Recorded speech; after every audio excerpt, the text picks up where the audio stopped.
Sam Raimi finally returns to his horror roots in his newest movie, Send Help. So does it deliver or does it fall flat? Well, let's talk about it. So in this, we follow a woman played by Rachel McAdams and her jerk of a boss who abuses his power over her, played by Dylan O'Brien. But after a plane crash, these two become stranded on an island together and their power dynamic flips, and now they must find a way to work together and survive. But with that said, as always, before we get started, if you're new here, my name is Erin and I talk all things movies and TV, but really mostly movies, so if you're into that sort of thing, go ahead and hit that subscribe button for me and that like button while you're at it. And of course, if you've already seen the movie, let me know your thoughts on it down below in the comments, but without further ado, let's talk about Send Help.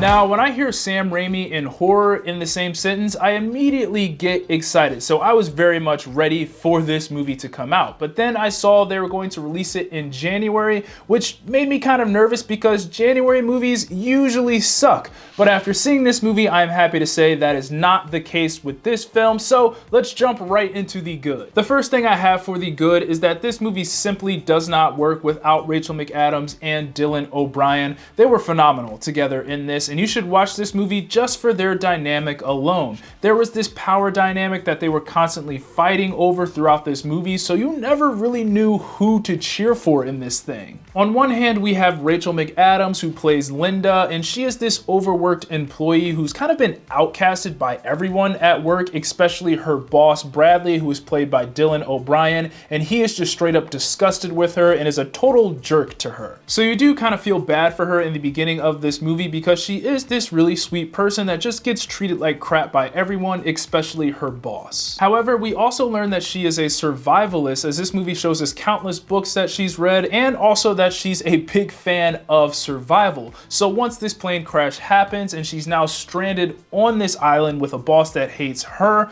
that power dynamic between her and Dylan O'Brien's character flips because she is now in her element and he must now rely on her. Now that she has that power in this relationship, Rachel McAdams does such a great job at going from this seemingly innocent person that you kind of feel bad for to someone that you kind of almost fear and don't know if you should cheer for by the end of this movie. Rachel McAdams is the best part about this movie, and the way she plays this role really just elevates this film in every way. Then we have Dylan O'Brien, who I am a big fan of. I have been on the Dylan O'Brien train ever since he played Styles in Teen Wolf, so I am always happy to see him in movies because I do think he's one of the most underrated actors in Hollywood right now. But he does a great job at playing the young CEO who just thinks he's better than everyone. Plus, he has this laugh in this movie that's both parts evil and hilarious, and every time I heard it, I just laughed out loud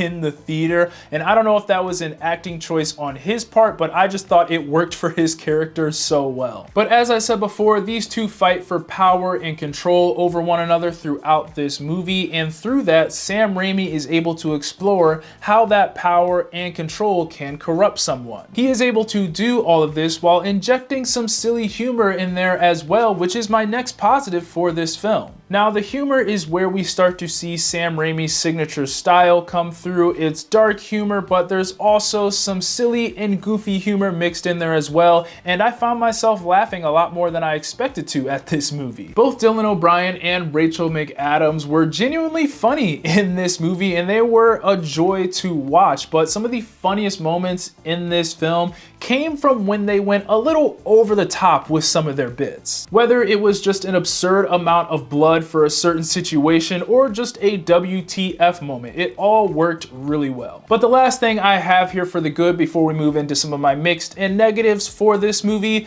is just how well this movie subverts your expectations. Going into this movie with the premise that it has, I had a feeling on how this film would go. You know, we have two people who absolutely hate each other and are stuck on an island together, but they get to know each other, realize they're not so different, figure out a way to survive, then get saved off of this island, and by the end of the movie, they either become friends or have this newfound respect for each other. That would be the cliche way to go with this movie, but then Sam Raimi is gonna Sam Raimi, and I am so glad he did, because this movie went in a direction that I did not see coming at all, and it led us to a third act that was just absolutely insane in my opinion. And since you were constantly jumping back and forth on who to cheer cheer for in this movie. You do feel kind of conflicted once we finally do get to the end, but you also love every second of it. I just love how Sam Raimi took this simple concept that he could have easily just played it safe and went the cliche route and just flipped it on its head and gave you something that was so much better. In a world where a lot of movies are becoming formulaic and cliche, it just felt like a breath of fresh air to have this film with an original idea that not only subverts your expectations, but also exceeds the expectations that you had for it. But now, with that said, let's move on to some of my mixed and negatives that I have for this film. So getting into the so-so, and the only thing I have here is unfortunately the horror elements. Now, I'm not saying that the horror elements in this movie were bad, because they were not bad by any means. I just wish that we got a little bit more of it. Sam Raimi is obviously known for his horror, and when we got that in this film, it was great. There was a surplus of blood and other fluids that you don't necessarily want to be covered in, and then there was also this very disturbing scene involving a knife, and if you've seen the movie, then you know exactly which scene I am talking about. There was also this one-off dream sequence, if I'm remembering that right as well, and all of those horror sequences were great. But with that said, this movie would also go long periods of time without any of that happening, to the point where you would forget that you were watching a horror movie. When we got that classic Sam Raimi horror, it was awesome, but there wasn't that much of it, or at least there wasn't as much as I expected there to be. But finally getting into the bad, and the only thing I have here is that this movie does lose a little bit of steam in the middle of it. We spend a lot of time with our two main characters just getting to know each other and do these different tasks on the beach in order to survive. So after you get over that high of them being stranded and the plane crashing and that power dynamic flipping between the two, this movie can feel a bit drawn out, as it feels like you're waiting for the next thing to happen. I wouldn't say anything that happens in the middle is bad, it just loses a bit of momentum there for a brief second right before picking itself back up and giving us a fantastic ending. But for my final thoughts, this movie is suspenseful, unhinged, and a lot of fun to watch. Both Rachel McAdams and Dylan O'Brien are entertaining, and their dynamic carries this movie. The humor is good, and even though I wish we got a little bit more of that classic Sam Raimi horror, what we got was great. So on my personal tier list, this goes in the good for me and is a movie that you should see. Those are my thoughts on Send Help. Be sure to let me know what you thought of the movie down in the comments, and as always, be sure to like, subscribe, comment. God bless, and I'll see you guys later. Peace.